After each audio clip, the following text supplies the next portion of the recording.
വാർത്താദീപത്തിലേക്ക് ഏവർക്കും സ്വാഗതം.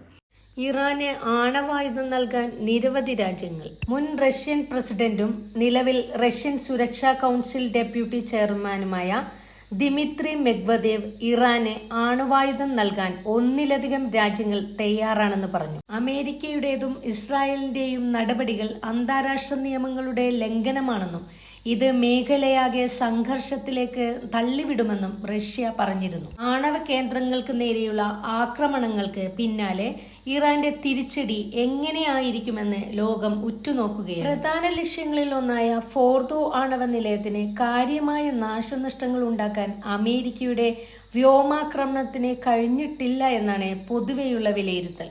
ഇറാന് ആണവായുധങ്ങൾ നൽകാൻ ഒന്നിലധികം രാജ്യങ്ങൾ ഉണ്ട് എന്ന് മെദ്വദേവ് എക്സ് പോസ്റ്റിലൂടെയാണ് പറഞ്ഞത്.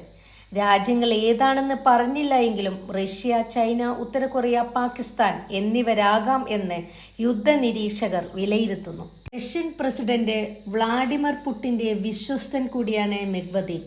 അടുത്ത റഷ്യൻ പ്രസിഡന്റ് വരെ ആകുവാൻ സാധ്യതയുള്ള മെദ്വദേവിന്റെ വാക്കുകൾക്ക് അത്രയും പ്രാധാന്യമുണ്ട്.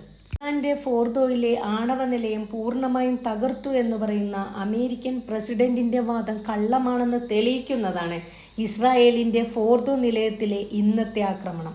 പൂർണ്ണമായും തകർത്ത ആണവ നിലയത്തിൽ എന്തിനാണ് പിന്നീടും ആക്രമിക്കുന്നത്?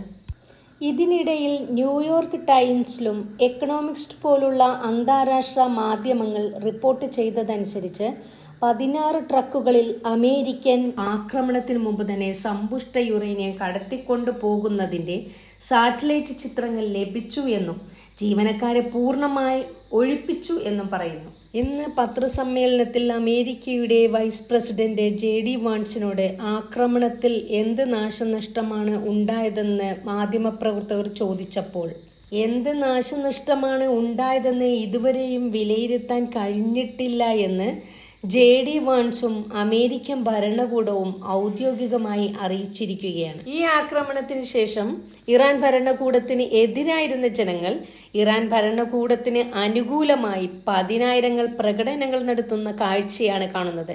ഇത് അമേരിക്കയ്ക്കും ഇസ്രായേലിനും അത്ര നല്ലതായിരിക്കില്ല. ന്യൂസ് അപ്ഡേറ്റുകൾക്കായി ഈ ചാനൽ ഒന്ന് സബ്സ്ക്രൈബ് ചെയ്യണേ.